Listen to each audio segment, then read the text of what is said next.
So good afternoon. Good afternoon, sir. Okay, myself, Dr. Arekal Vijay, Sir, Professor. sir, Yes.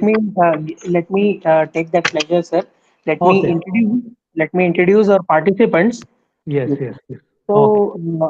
hello, participant. Hello, everyone. Good afternoon. I'd welcome you to our second session of current trends in civil engineering. Now, we are having Professor Arakal Vijay as um, guest, requested guest, Professor Vijay Arekal. He is a professor in Department of Civil Engineering in the KS School of Engineering and Management in Bangalore. Now, Professor has graduated from NIE Mysore. He has postgraduate from NIT Surathkal, and then he went on to get his PhD from JNTUA. And he holds the specialization in geotechnical engineering and forensic engineering and risk management. Now, sir has 13 years of experience in consulting and testing and risk management. He has indulged in various geotechnical projects such as land reclamation and landfills, tunnels, retaining walls, offshore structure, and professor, he has a research expertise, and he is a university recognized supervisor. Now he has published a number of international journals in different international journals of repute. Also, Professor, he is a reviewer in reputed international journals. On to you, sir. Okay. Thank you. Okay. The title of today's topic is risk management in geotechnical engineering.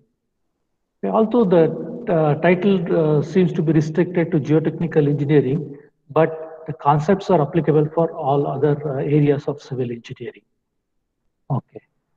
Now, what is risk? Okay, there is a fundamental thing. Uh, in every business and in every project, stakeholders have to take a decision on whether to go on with the project or not. Okay.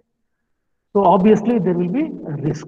Okay. So what is the risk? Is it a threat or is it an opportunity? In every project there will be some uncertainties. Okay. If the effect of this uncertainty is positive, then it will become an opportunity. If the effect is negative, then it will become a threat. Okay. So we have to weigh the balance between opportunity and threat. If the opportunity is outweighs threat, then most likely that they'll go ahead with a project or any other business. Okay. Now, what is risk management? Okay. So in risk management, the fundamentally the primary thing is you have to identify the risk and you have to mitigate that. Okay. That is the simplest way of defining a risk management. Now, why why we have to consider risk management? Because in as we discussed earlier, in every business or in every project there will be an opportunity and there will be a threat. So we have to weigh the balance between profit and balance, and if the profit or the reward is higher than the loss or the threat, okay, then we can take a decision on whether to move ahead or not. Now, uh, today my topic will be mostly restricted to civil engineering. So obviously there will be the different types of risk. Okay, if you are working in finance industry, there will be financial risk, then the insurance risk, political risk. There are different. Every area has got a risk management. Okay, in civil engineering, I just classify based on my experience in field. So I classify this risk as design risk, construction risk, budget risk, time or schedule risk, safety risk, and liability risk. Okay. So we'll go by one. So what do you mean by design risk? Okay. Now, if you know that in geotechnical engineering, the soil investigation report is very, very important in design and analysis. Okay. So if the investigation report is inconclusive or insufficient, then it will have a severe adverse effect on the design procedure. Okay. And also when you're modeling, you know that nowadays in most of the designs we use FEM analysis or computer analysis for modeling. So if the modeling inputs are not proper or not accurate, then definitely output will also be in danger. So there may be, human error. If you take a look at most of the case studies, human error it plays a major role in those failures. Okay? Sometimes it may happen that after designing for a particular structure, uh, some developments may take place which will have a severe impact on the design and construction which have already taken place. That's also possible. We'll discuss that later. Okay? In construction risk, most of the risk arise due to failure to comply with the design and codes. Okay? Of course, human error is a common factor in almost all the risks. And how do we assess that risk? Okay, it is a process of called quantification. Okay, after quantification, there are different methods. After quantification, the stakeholders can decide whether the risk is low, medium, or high. Depending on that quantification, we can take risk, decision appropriately.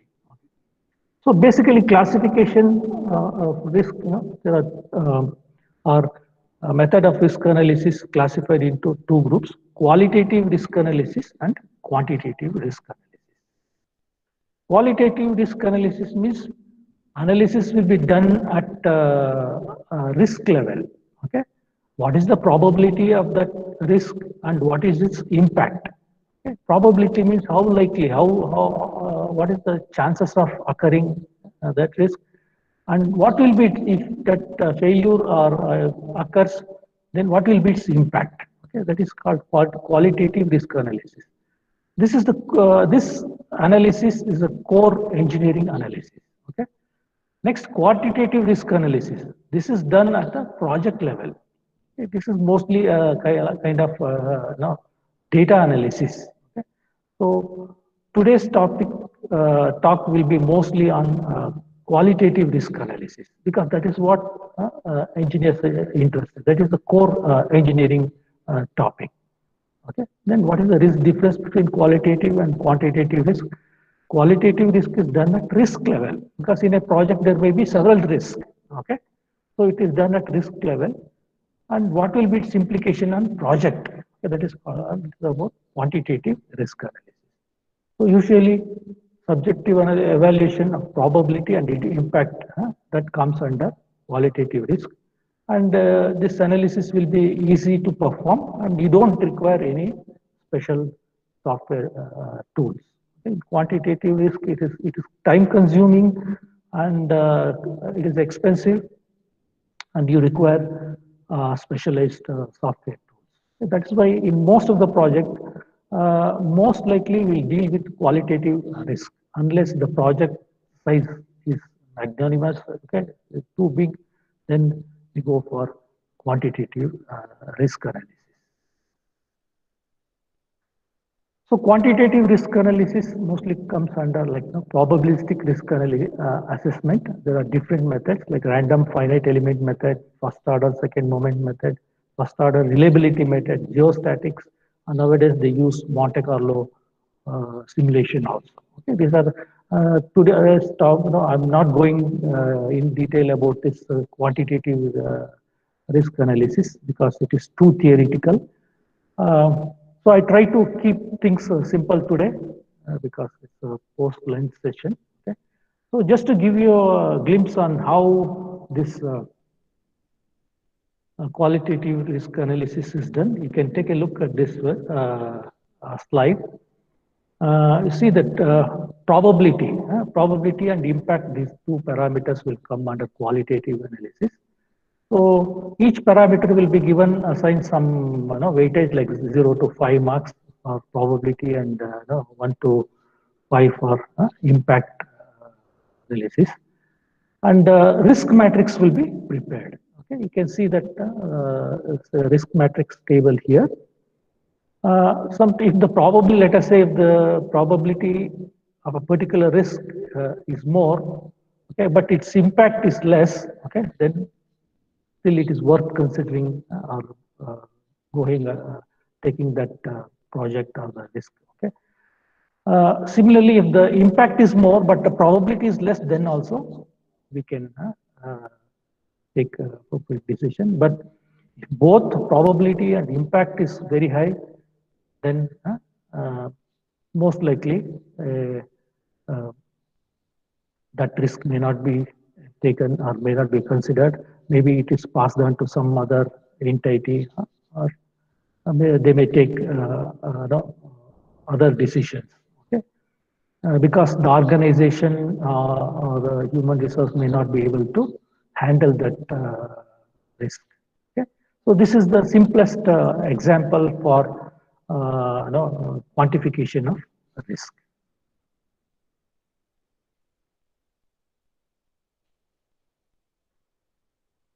Okay, now after quantifying the risk, okay, what kind of decision one can take? So the first thing is you can avoid that risk. Okay, let us say, for example, by changing the design, okay, to some other kind of structure, or if you are not able to handle it, you can transfer to some other entity, like you can outsource that to some other company. So if it is possible, you can mitigate it, or if you can handle that risk by utilizing your resources within the organization, okay, so then you can accept that risk. Okay. Now, coming to geotechnical engineering, why risk management is important in geotechnical engineering? So all of you know that uncertainties are more in geotechnical engineering compared to other areas of civil engineering, because soil and rock, they are the properties are varying in nature. Okay?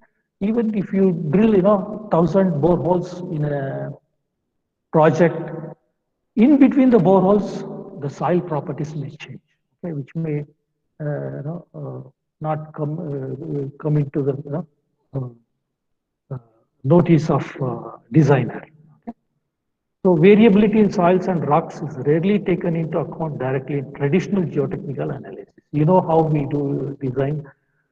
For example, slope stability. If you take 1.5 as a factor of safety, so that factor of safety do not take variability in soil properties. So generally what we do, if the design is not confident, you will increase the factor of safety, but it becomes uneconomical, okay, and the structure may become too big. Okay, so generally we assume some representative or conservative factor of safety and go with that. Okay, that's what we do. So since if the project is not of bigger scale, so this kind of traditional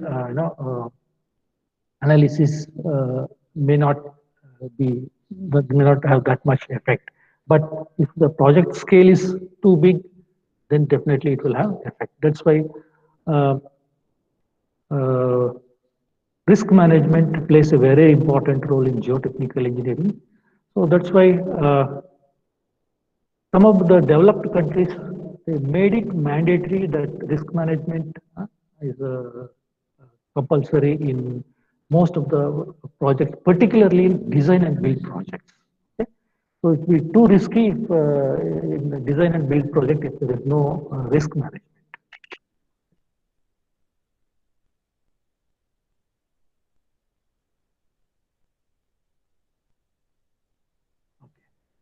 So based on the statistics, you can see that for 20 to 50% of the projects overrun the time and cost. Okay, it exceeds the stipulated project duration and it may exceed the budget or the tender cost, and some physical failure amount to 1 to 2%. Okay. So if you ask what kind of risk, so that depends on what is the role in your project. Okay, if you're no, the project owner, okay, you will be looking at mostly the time and cost analysis. Okay, if you're a designer, you're looking at design risk. If you're a contractor, which you're a main contractor, which you're involving the execution of work, will be looking at construction risk. Okay? It all depends on what is your role. Okay, so generally in geotechnical risk, the risks are classified into project management, contractual, and technical. Okay. So sometimes there may be no individual risks, but due to poor project management, it may overrun the time and cost. Okay. So contractual, that the contractual wordings are very important. Even one small, variation in a single word can make a lot of difference in the outcome of the project. Okay. So technical risk, we talk with that one. We talk about qualitative risk analysis. So technical risks are further classified into analytical, properties, and geological. So analytical means there may be unreasonable analytical model chosen. Okay, then properties, unreasonable design values, geological unforeseen drought conditions. Okay, we'll discuss this in detail further. So one can wonder how an engineer can become a risk specialist. So basically, one should have a minimum qualification which is required for professional engineer, and in my opinion, at least you must have a 5 years experience to pick up that uh, risk specialist skills. Okay? And most importantly, one should go through the case studies. Okay? Case studies plays a very important role because you will be learning from others' mistakes, okay, at the cost of others. So each case study is, in my opinion, maybe equivalent to at least 1 year of experience. So you learn a lot of things from case studies, okay, particularly in risk management, because you may not experience all those failures or all those risks in one particular project. Okay, each project may take about 3 to 5 years. So one case studies may worth several years of experience. That's why case studies are very, very important in risk management. So today mostly I'm going through all those case studies, which may give you a glimpse on risk management. Okay? Of course, some institutions offer structured and formal programs like risk management and forensic engineering and so many other titles. But in India, I think still it is not so common. Okay, particularly in Nama in our state, maybe they may have introduced in other deemed universities. I'm not sure. Okay? But the structured programs are there to this specialist. But experience is plays a very significant role in risk management. Okay? So if you have all this, that is even much better. Okay. So we'll take up some case studies to make our discussion important. So in between, I'll take up some more theories. Otherwise, it will be too boring. Okay. So in this case, see that there was a twin tower was being constructed in Tehran, that is Iran, Middle East region. The project details are like this. This is about 25-story building with 6 basement level, and the area of this project about 14,000 square meter. And the original, as per original design, the maximum excavation design was only 38 meter. And the retaining system was soil nailing with 15 centimeter shotcrete facing. So this is the plan of that site. There are two sites side by side. You can see that site A, site B. Site A is the project which I am going to talk about now. Site B is a third party site. So this is during the construction stage. You can see that site A is of L shape, and soil nailing with the shotcrete facing is being done. The total depth of excavation is 38 meter. And this is the plan of that site A. And this is the FEM analysis done for this 28 floor with 6 basement floor. This is another view of during the excavation stage.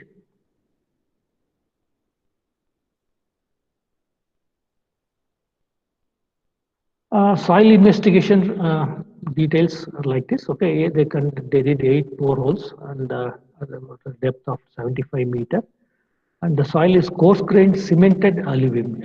Cemented alluvium. That's why they were able to do soil nailing. Okay? And the SPT value is more than 50. That is sufficient.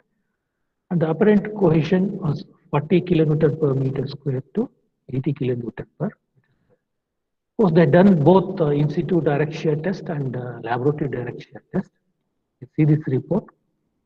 Field in situ direct shear test gave higher value because for obvious reason because of confinement.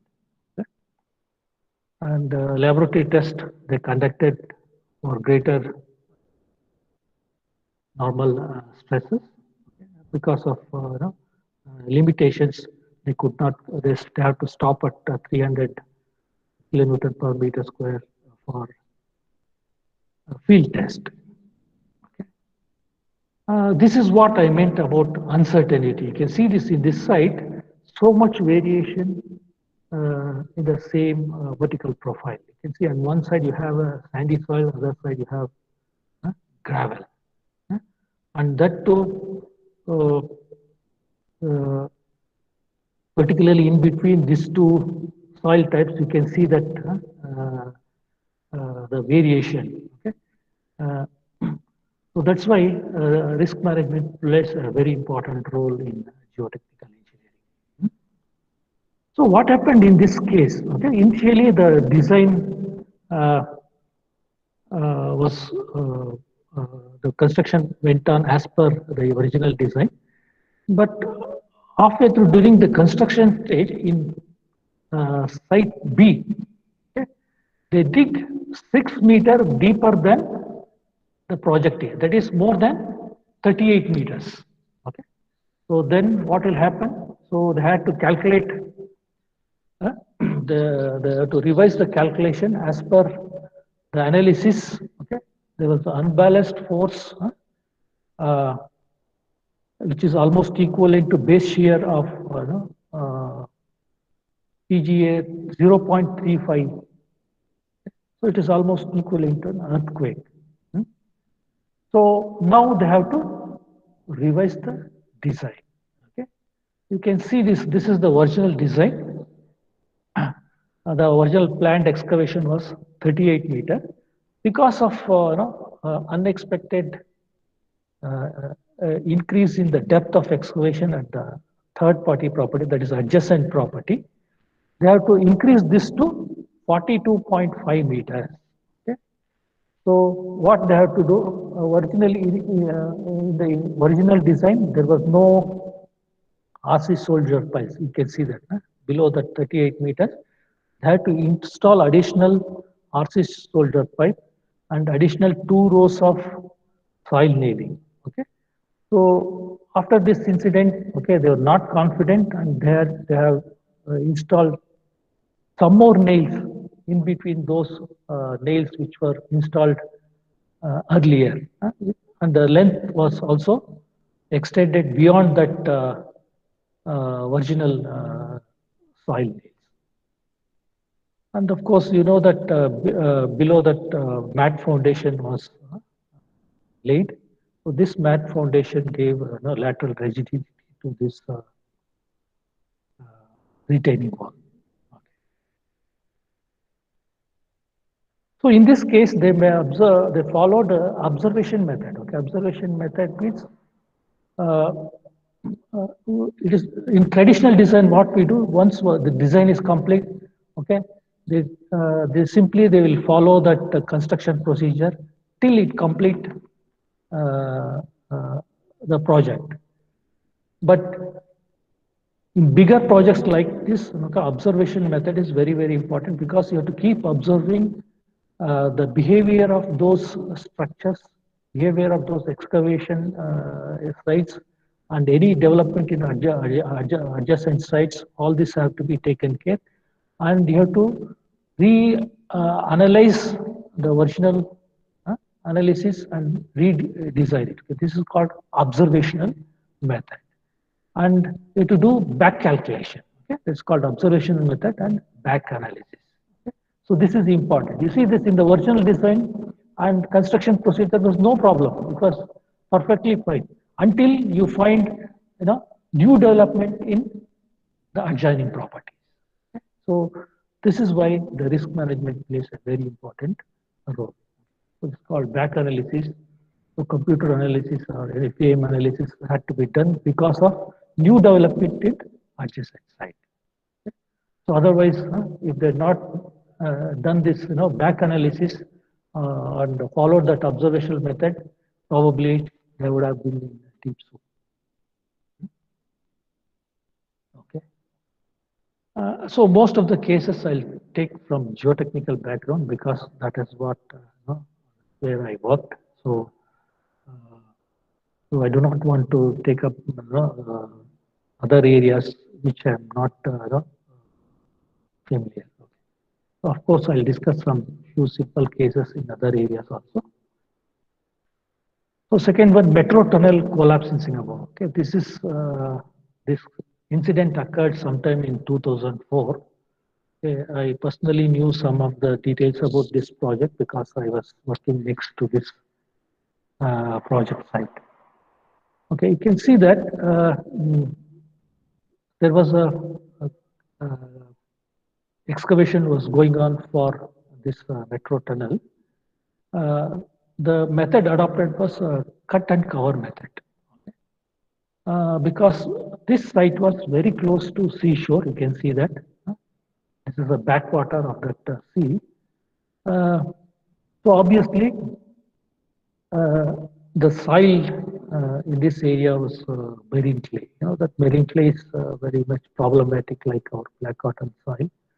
So they were not able to do tunneling method. So cut and cover method was adopted for this. Okay. So some of the details of this project. Okay. So this incident occurred in 2004 because of this collapse. 4 workers were killed. Okay. And the excavation at that time was 20 meters. Okay. The planned excavation depth was 33 meters. So temporary retaining walls or the diaphragm walls collapsed when the excavation reached 30 meters. So you can see that some of the pictures of this incident.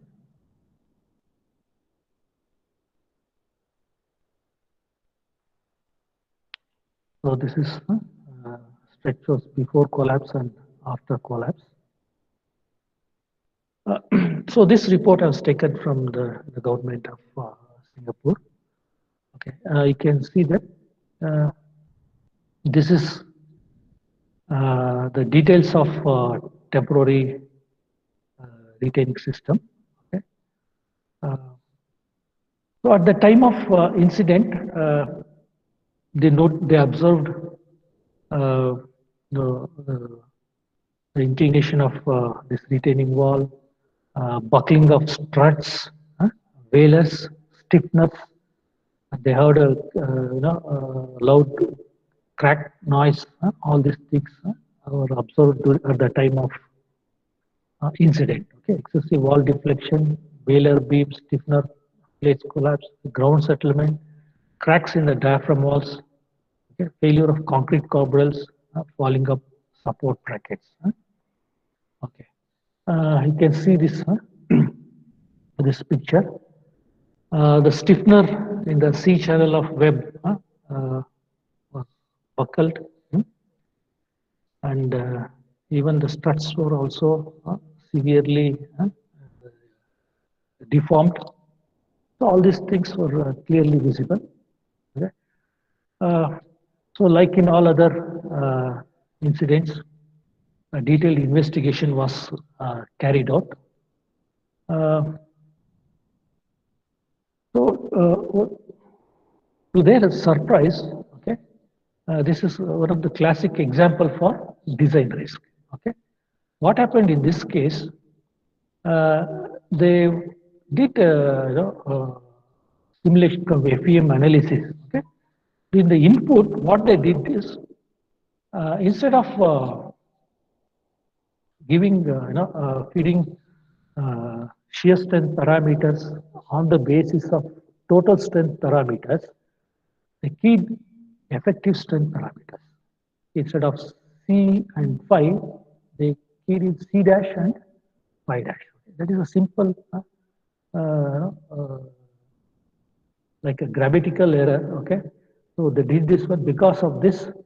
The soil gave the retaining the backfill gave high strength, and because of that, they under designed the diaphragm wall. That is a major reason or major cause of the incident. But apart from that, they also observed uh, some other errors in project. That is, in the instrumentation and monitoring, okay, there were severe errors. Okay, readings were not taken, the reports were not presented properly, and the reports were also not read by the concerned engineers. Okay? So in other words, there was a communication gap. Okay?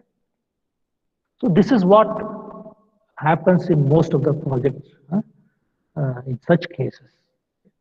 So most of the time what they'll do, they'll outsource this instrumentation part to some geotechnical contractor. He'll submit the report and the report will be kept somewhere, and the project engineers, mostly who are non-geotechnical background, okay, they don't bother or they don't understand the reading. So that so it may lead to, if at least if there is a proper instrumentation reports and if there proper monitoring of this instrumentation, probably they could have avoided this. Okay, this incident. Even though there was a under design of diaphragm wall, okay, so they could have at least mitigated that failure. Okay? So lack of clarity in the chain of command. Okay, that's what I was telling you just now. Okay? Ineffective communication. So in other words, field staff or there was a communication gap between the site staff and the design staff. So they don't know what to do. Sometimes they'll think that it is not my job, huh? Or even if there is they don't know whom to report, how to report. Okay, all this communication gap in risk management. Communication also one of the major factors. So what are the consequences? Okay, 4 workers died. Site engineer, all those engineers were prosecuted, and they have to abandon this entire project site. And this, the metro station was, pushed to some other, about 100 meters away from this disaster site. They have to abandon and rebuild this, metro station site. And on the adjacent side, there was highway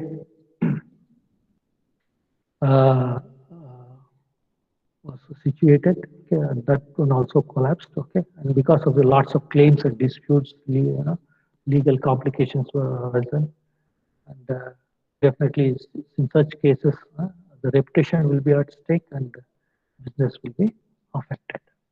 Okay. So just to break from monotony, I've taken this another case, which is a non-geotechnical engineering case. Okay? This is a five-story building. Okay, you can see this. This is called Hotel New World building. This was constructed in 1971. Okay, one fine day after 15 years, in 1986, okay, this building collapsed. Okay. So this case changed the entire construction policy in Singapore. This is one of the landmark cases in Singapore. Uh, for the reason is that earlier, prior to this incident, uh, there was no system called third-party verification of design. So before this incident, uh, if the professional engineer just design and submit to uh, government authorities, that was final. Because of this incident, they changed the policy that all designs certified by professional engineers had to be re-verified, okay, re-verified by a third party consultant or third party designer. Okay, I'll tell you what is the reason for that. Okay, you can see this. Okay, let me show you some more figures here.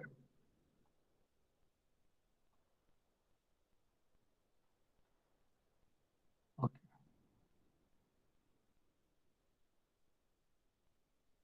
Okay, now you see this, what happened uh, in 1971, at that point of time, Singapore was not a fully developed country. Okay, it was in the developing stage. So the buildings constructed at that point of time were not in the not aesthetically they were not as good as in the recent times. Okay?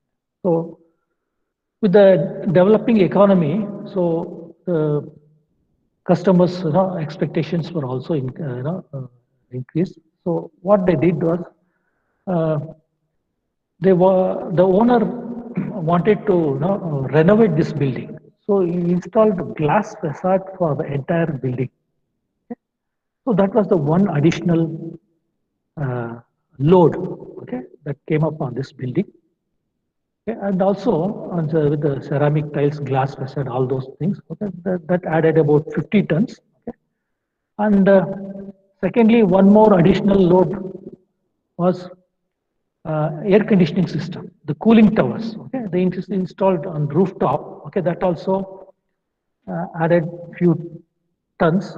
Okay, on top of that, at first floor, they rented the entire floor to a bank, okay, a commercial bank. So the bank installed a vault. Okay, you know that vault is a very big locker system. Okay, I'll show you that figure. You can see that the vault they use in the bank. Hmm? So because of this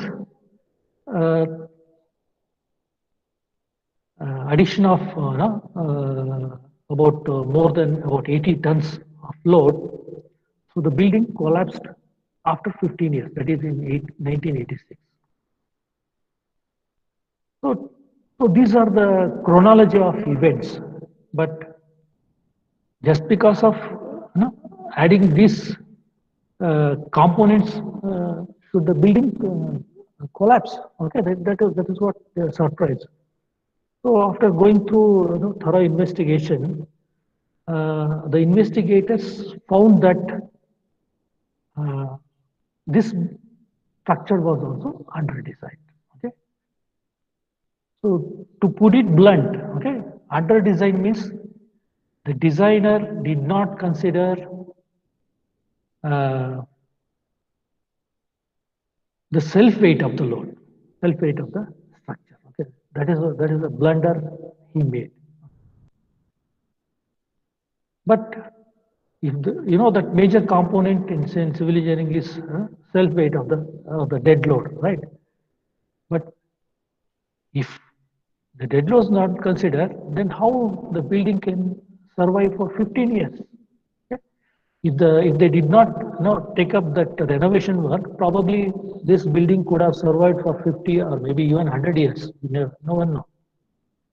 But why they survived up to 15 years?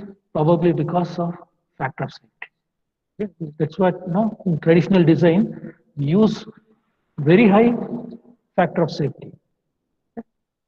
Even though dead load was not considered in the design, but still the building was able to survive for 15 years. If they had not taken renovation work, probably it could have survived beyond.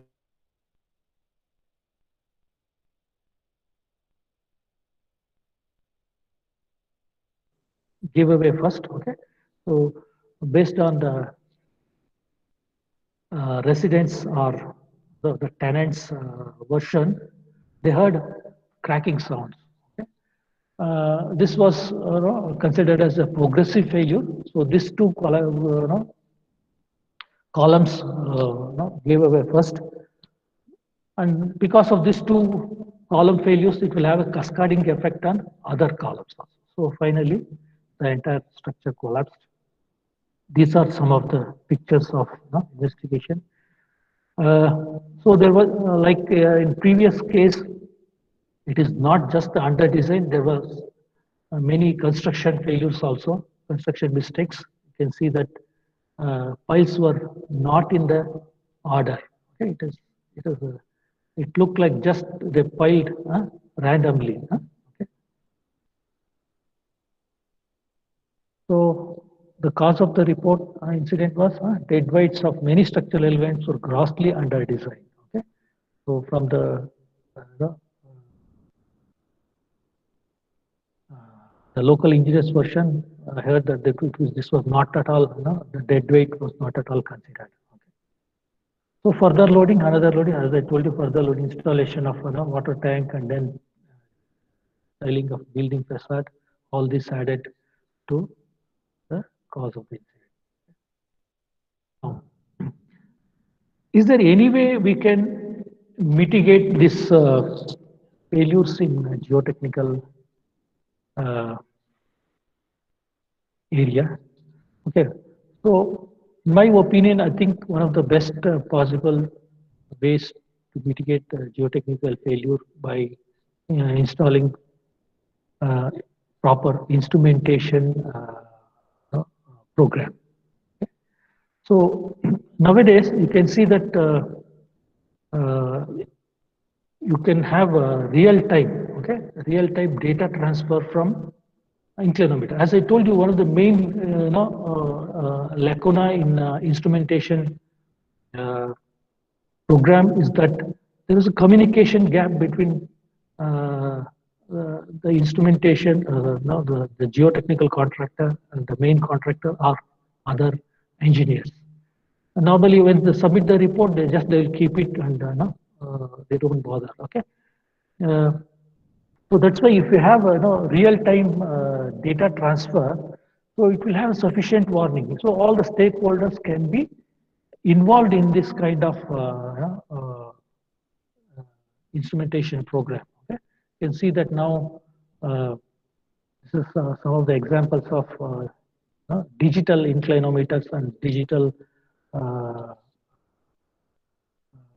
tilt meters. There are so many other digital instrumentation programs. Okay? You can have there is a real-time transfer, data transfer, so that if there is a threat or danger, immediately corrective measures can be taken. So, so first three cases which we have studied just now, they are all failures, but there are some projects which they managed even though there was a greater risk. Okay, you can see this one of the metro project in Netherlands. You can see that almost there is no gap between this excavation of this metro tunnel and then the adjacent buildings. Okay? Even then, there was very, almost very minimal claims or complaints are almost nil. So, so the project manager of this, the engineer of this project, he shared some of his experience, what they did. Okay. So the details of this project, you can see that 6.5 meters diameter single track tunnel. Soft clay, you can see that the soil conditions were also not favorable. Okay. Uh, and then up to depth of 25 meters from the ground level.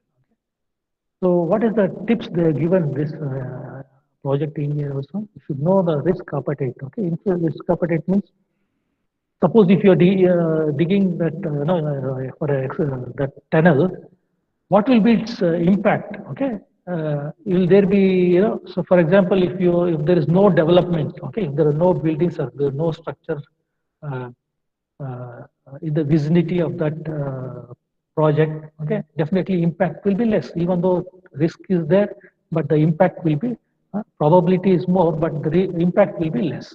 So this is called influenced area. Influenced area you have to consider first. Okay.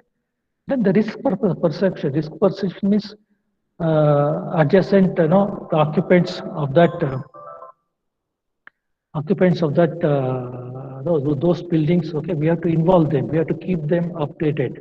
So that otherwise, slight noise or vibration, they'll get panic and they'll start complaining. They'll start suing. Okay, so you will be in trouble. Okay, political sensitivity. Okay, political sensitivity.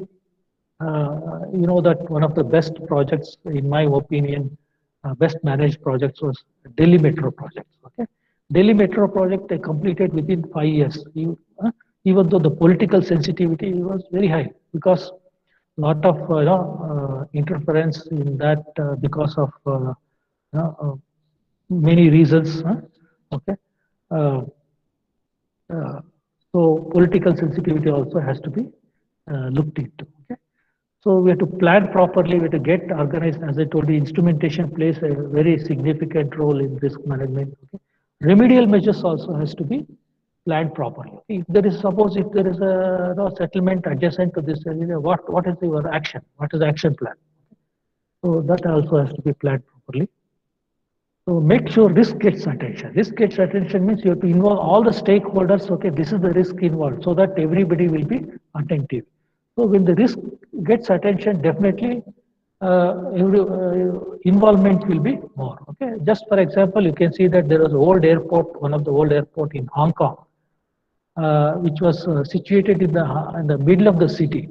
That was considered one of the most dangerous airport in the world. So now they have developed a new one, which is much safer. But if you look at the statistics, the accident happened in that the old airport was very less because all the pilots were alerted before landing that there is a risk involved in that airport, so you have to be careful. So that's why extra cautious. That's why they were able to uh, mitigate that risk. Okay? So be honest about the unknown. Unknowns means if you don't know, you can keep inform the stakeholder that I don't know this aspect. So maybe you can take some other help. Okay? Put on your boots. Means engineers has to go down to the site and look into. Uh, so financial aspects, okay, incorporate, stimulate criticism. You have to be receptive for criticism. So risk appetite, risk tolerance. Okay, these are the some of the diagrams they have given. The Smith. Risk appetite means how much risk one organization or one project can absorb. So if the risk exceeds its appetite, okay, you can have you can consider to some extent, but not beyond that. Okay. So they develop this chart. You can see that the green one, risk appetite. If the once this risk exceeds, so then the intervention should be there. Okay. This is what some of the graphs they have developed. I will not go into this thing. I think another 10 minutes. Okay, just I conclude in another 1 or 2 minutes. So these are the some of the issues. I don't need to go through this. Okay. So based on the case studies, okay, I conclude that these are the causes of failures of inadequate ground investigation, technical deficiencies, design errors, as we've seen in some of the previous cases, inadequate temporary structures. Okay, so this is one of the critical area. Okay, what will happen? Most of the time we think that temporary retaining structures, they are not permanent. So why do we have to spend so much money and time? But any failure on in such areas will lead to greater catastrophe. Non-compliance on materials and method statement, vibration and erosion. Okay, vibration and erosion.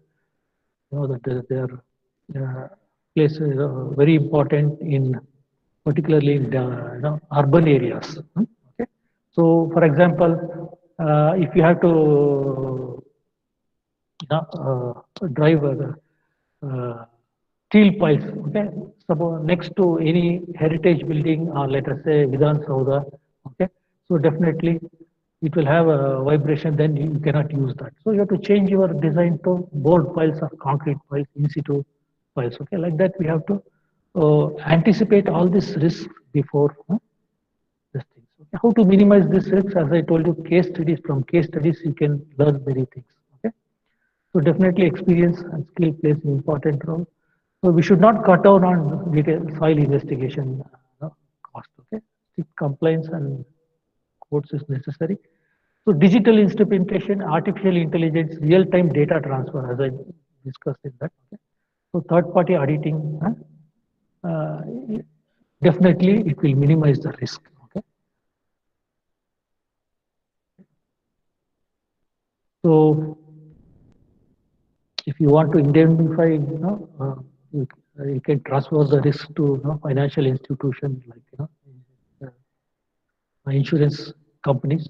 Okay, and one more mitigating measure is to take precondition photographic survey of adjacent projects, okay, to avoid any third-party claims. Okay. Okay, all these things we have discussed. Okay. So, in conclusion, okay, consequence of any engineering failure is too costly. Okay, case studies are vital. Compliance and auditing should go hand in hand. Okay, so I think risk management, in my opinion, I think should be included in the curriculum.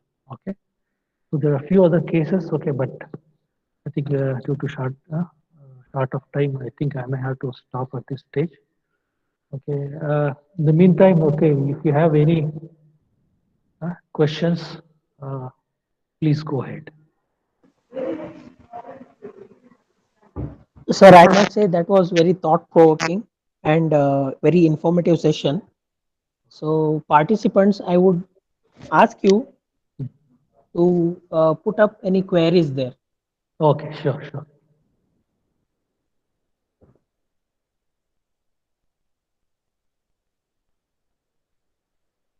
So, one participant, she is asking, Yes. which topic is most suitable for research in present, related to concrete and soil or geotech itself? Uh, so she's in no, concrete. I may not be able to because I'm from geotechnical background. I think better you ask. Thing. Uh, Geotechnical, you can take up. I think you know, like particularly if you take up any socially relevant projects, I think that is better. Okay, because core topics, they're all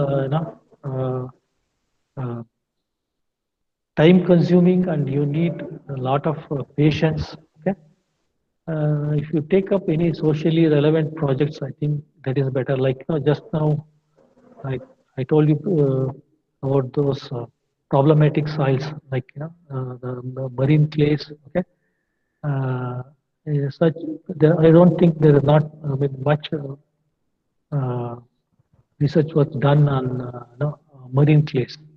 So you can look into that. You can look into pile foundations also. Okay, pile foundation nowadays, okay, in India you can have there is a, due to rapid development, high-rise buildings are coming. Ground improvement techniques. Okay, So it depends, okay, what you're interested, and it is difficult to, say emerging areas. Okay, in every field there will be emerging areas. So one has to decide between, the research supervisor and the scholar. So if you need personally, I think I may give you some areas, but you can mail it to me, then I'll take a look, and I'll give you any personal suggestion if you need. Okay. So any other question? Okay, sir, there is one more question by Okay. Professor Srinidhi SU. Yes. So she is asking, one of her students is preferring to continue studies in geology over Okay. geotechnical engineering. Okay. Could you please share some thoughts? Yes. Okay. I mean, if uh, geotechnical and engineering and geological geologists, they can collaborate and come up with new projects. That's a good idea, because most of the time we need a geologist assistance also, because they go hand in hand. Hmm? So it's a good idea. Definitely, you'll come up with new topics. Just now, the first question, I would suggest this one also. Okay. So even I am also thinking of writing up a proposal for such multidisciplinary areas. Okay, multidisciplinary areas now they are better, because core areas they are all, most of the areas they are all saturated. I think that's a good idea. Multidisciplinaries, you have a lot of new areas you'll get it. Yes. Sir, we have one more question. Okay. In core urban areas, Yes. so how the soil nailing is done without disturbing the neighborhood? Okay, soil nailing, they are similar to this in situ the boreholes. Okay, boreholes, what they'll do, they'll use the augers to drill the hole first. Okay, then they will insert the steel reinforcement, and then they concrete it. Okay, so it will not disturb the adjacent property. Okay? Unless you drive precast piles or anchors, then it will disturb. That is exactly the example which I gave you just now. Okay, in urban areas, we should avoid uh, precast piles. Okay, particularly steel piles. Okay, steel piles, they are precast materials. Once you start driving, it will disturb. It will cause vibration, and it will disturb adjacent properties. Particularly if they are old structures, definitely the damages will be severe, and you will have a lot of claims. So we should avoid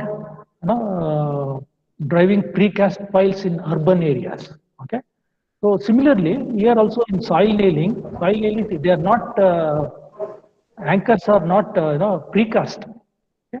So they'll make a hole using augers. They will install the anchors and then concrete it. So there will be very minimal vibrations. So that's what they'll do. So any other queries, participants? Any other questions? Sir, I have got one question. Okay. Now, as we were going through, so Mm. you said how the risk assessment that we do, Mm. and that would lead us to revise our designs. So how would the risk appetite and risk tolerance? Mm. So this would govern, or would it affect the risk? I mean, the design. Would it govern the design? Yes, definitely. Okay, you see, as we discussed in the first case, okay, uh, if there was no additional excavation in the adjoining property, probably the original design would have been sufficient. Okay, they did not have to redesign it. Just because of the development in the adjacent project site, they have to redesign it. Okay, so what is the risk appetite means? Okay, you see, decisions, business decisions are made on several factors. Okay, sometimes you see the risk may be minimal. Okay, but they refuse to take up or bid for that project because of business reasons. Okay, in some projects, okay, risk may be higher. Okay, but still they want to go ahead with that project. Why? Because they may have the owner may have want to have a networking with that client. Okay, you want to have a long term business relationship. Okay, so that's why risk management doesn't mean that just because higher risk you can avoid that risk. Okay, so for that, if the higher risk is higher, what you will do, you will allocate higher budget for that. Yeah, that is what we call a contingency, amount. Okay, that's what we call risk tolerance. Risk tolerance means you'll take additional risk than your appetite. Okay, than your budget. Just because you want to have a long relation, you don't want, because if you say I don't want to do this project, maybe the client may not come to you next time. Okay, like that there are many other business decisions. Okay, business decisions are different from technical decisions. Okay. Okay, thank you, sir. Thank you. Okay. So any other questions, guys?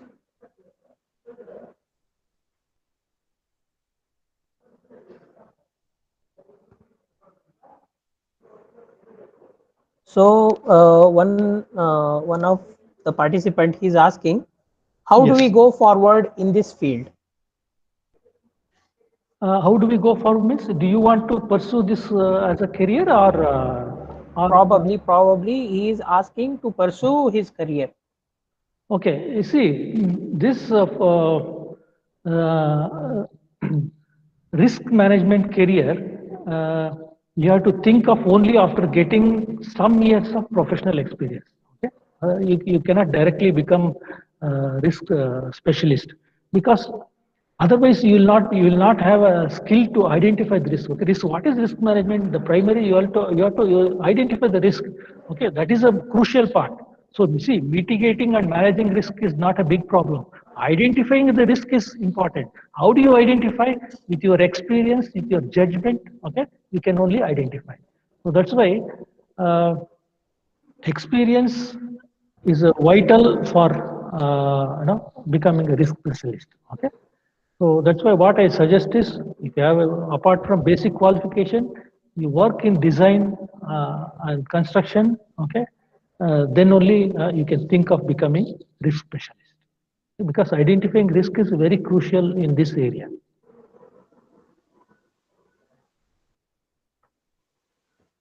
Okay.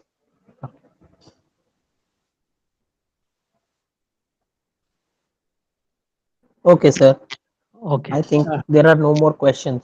Okay. Thank you. So thank you for patient hearing. And I thank you for that informative session. Okay. And I Welcome. thank all of the participants. So tomorrow we will be having the session. Uh, there will be two sessions as same as that of today. One will be on the structure and the other will be on environmental. So we will be having application of localized materials in construction of landfill liners and covers. So basically that would be a topic of geotechnical engineering, and then the potential applications of activated materials of water treatment. Fine. So thank you all. Thank you, sir. Thank you. Thank you. Welcome.